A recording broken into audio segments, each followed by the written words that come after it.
오늘은 그 충신포럼 유튜브 TV의 단소리 쓴소리 컬럼을 마련했습니다.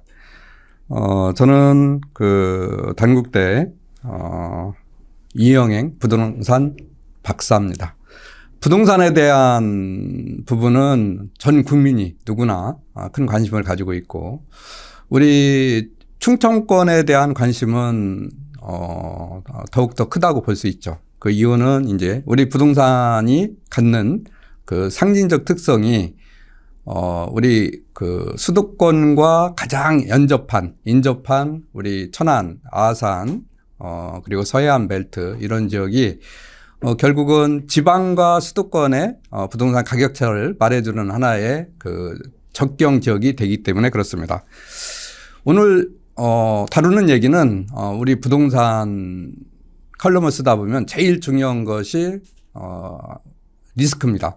R의 공포라고 할까요? 우리 부동산에 대해서는 영어로 이제 우리가 과거에는 랜드라는 표현을 많이 썼는데 요즘은 리얼 이스테이트에서 영어를 많이 쓰게 되죠, 이제. 근데 영어를 떠나서 우리 부동산이 뭐냐고 물어보면 많은 분들이 부동산은 뭐 그냥 움직이지 않는 동산의 반대 개념으로 얘기를 많이 하는데, 사실은 법리적인 용어로 우리 이제 민법 제99조 1항에 의하면 토지 및 그 정착물을 우리가 부동산이라 합니다, 이제.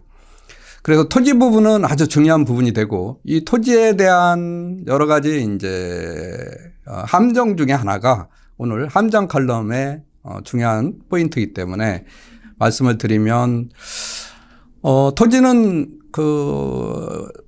기본적으로 우리가 사용 목적에 부합한 토지가 가장 중요한데, 그 사용 목적이 농지든 산지든 개발행위든 아니면 어떠한 건물을 지키기 위한 다양한 목적을 위해서 우리가 토지를 활용하게 되는데, 이 활용 목적을 토대로 해서 그 토지 이용이 합리적인 이용이 못 되면 거기서 오는 모든 것은 함정으로 볼 수가 있습니다. 특히 우리가 토지를 이용해서 이제 많은 분들이 지금 농지에는 농막을 갖다 놓고 산에도 우리 이제 농막과 비슷한 어떠한 그 시설을 갖추고 여유를 즐기는 분들이 많이 있습니다. 근데 그게 불법 행위가 다수 끼어 있는 걸 많은 분들이 모릅니다, 사실은. 이제 그에 따라서 이제 원상복구나 이행 강제금이 부과되고 행정처분에 따른 어떠한 문제가 됐을 때는 저희가 몰랐던 부분에 대한 이런 함정이 빠지게 되는 거죠, 이제. 그리고 우리 주변에 수많은 그 토지가 있지만 많은 분들이 원하는 것은 그 토지 위에 건물을 짓기를 원합니다. 건물이라는 건 뭐 주택이 됐든 상가가 됐든 아니면 물류창고가 됐든 다양한 시설을 갖추고자 원하는데, 우리 법상으로는 간단히 얘기하면 4m 도로에 최소한 2m는 접해져야 하는 것이 기본 원칙으로 우리 공법상에 명시가 되어 있습니다. 그러나 그것은 법률적인 제한이고 사실 인허가에 들어가게 되면 다양한 이유로 도로가 있음에도 불구하고 맹지에 해당하는 건축행위를 할 수 없는, 인허가를 받을 수 없는 이런 토지가 많다는 거죠, 이제.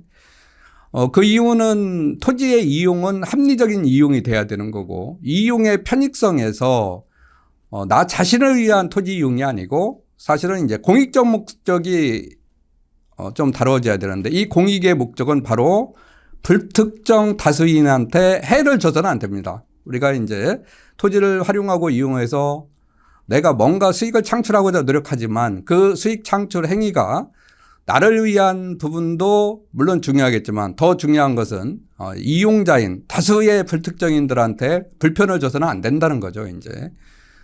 그래서 도로에 접한 땅이지만 그 도로에 건축행위가 허가를 남으로써 남한테 피해를 주는 행위가 이루어진다면 이건 허가상에서 허가받기도 물론 어렵지만 허가가 돼서 설사 건축행위가 이루어졌다 하더라도 다수한테 사실 그 손가락질을 받을 수 있죠. 그래서 이제 불특정인들이 옆에서 객관적으로 봤을 때 여기에 행위가 이루어져야 되는데, 행위 제한이 이루어져야 되는데 행위가 사실은 누군가 편익을 위해서 제공이 됐다면 이것은 두고두고 법리적인 부분을 떠나서 사실 그 큰 함정에 빠지게 됩니다. 이게 우리가 눈뜬 맹지라고 그래요. 도로는 이상 없이 사실은 다 나 있지만 본질로 보게 되면 행위가 제한될 수밖에 없는 이런 그 토지가 우리 주변에 수도 없이 많습니다. 이제 뭐 가감 찬스를 만들어야 되는 부분도 있고, 그리고 또 터널을 지나서 바로 뭐 거기에 건물이 들어서면 차량의 진입에 방해가 돼서 교통 유발 요소가 되는 거죠. 사고 유발 요소가 됨으로써 허가에 그 심의에서 쉽지 않은 부분이 함정에 빠지게 돼요. 그래서 우리가 인생을 살면서 그 수많은 함정을 접하게 되는데 특히 부동산의 함정은 다른 함정하고 틀립니다. 그 이유는 단위가 크기 때문에 그래요. 우리가 보는 대부분의 부동산은 최소 몇 천에서 몇백억대까지 가는데 여기에서 함정이라는 이런 부분에 한번 본인이 덫에 걸리게 되면 지금까지 살아온 모든 인생이 우리 부동산 측면에서는 크게 하이 리스크로 다가오는 거죠. 열심히 일했다 해서 우리가 뭔가를 성취를 하는데 큰 성취를 하더라도 부동산에 접목하는 부분이 잘못되면은 모든 게 망가지는 이런 사회적 구조를 안고 있는 것이 우리 부동산입니다. 그래서 우리 부동산 리스크는 하이 리스크 플러스 인생의 리스크, 함정이 같이 연계된 부분이 크다. 이런 것을 말씀드릴 수가 있습니다. 그리고 우리 부동산을 통해서 많은 분들이 수익을 내고 있다고 생각하는데 여기에서 가장 큰 함정이 사실은 세금에 대한 함정입니다. 지금 현재 우리 그 부동산 세금은 취득할 때 취득세, 보유할 때 또 보유세, 또 처분할 때는 양도세를 이렇게 부담하게 되는데 취득, 보유, 처분 또 여기에서 발생하는 소득이 있으면 또 임대소득세가 발생하게 됩니다. 이와 같이 모든 과정은 수많은 세금으로 이루어졌어요. 그런데 이 세금이 내가 지렛대 효과를 통해서 우리 많은 분들이 부동산 투자를 하는데 투자를 통해서 내 자금을 최소치로 활용해서 최대 효과를 이루는 것이 사실은 우리가 이제 언론에 많이 보도되는 갭 투자입니다. 그런데 갭 투자의 하이 리스크는 뭐냐면 세금과 이자입니다. 이 세금과 이자를 고려 못하게 되면 겉으로는 내가 수익을 크게 창출했다고 생각하는데 나중에 처분 이익을 다 우리가 얘기하는 순수한 이익을 계산해 보면 오히려 본질적으로 이자 내다 아니면 세금 내다 거의 그 세금과 이자의 그 높은 비용 지불로 인해서 나한테 돌아오는 수익은 아주 감소하는 경우가 많습니다.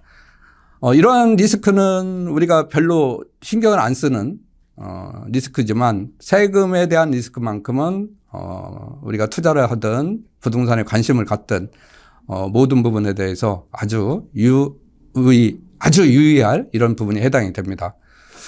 그래서 부동산 함정, 다양한 함정이 있지만 오늘 말씀드린 것은 부동산에 대한 투자적 관점에서 우리가 이제 눈뜬 맹지 개념을 좀 강조했고 두 번째는 세금 부분과 이자 부분에 대한 하이리스크 부분을 오늘은 이렇게 언급을 했습니다. 그래서 수많은 함정 중에서 그냥 함정이 아니라고 생각하는 일반적인 투자 상황에서 함정 리스크, 덫에 걸리는 부분을 오늘 다루셨는데 큰 도움이 됐으면 합니다. 오늘 컬럼 내용은 이걸로 마치도록 하겠습니다. 이상입니다.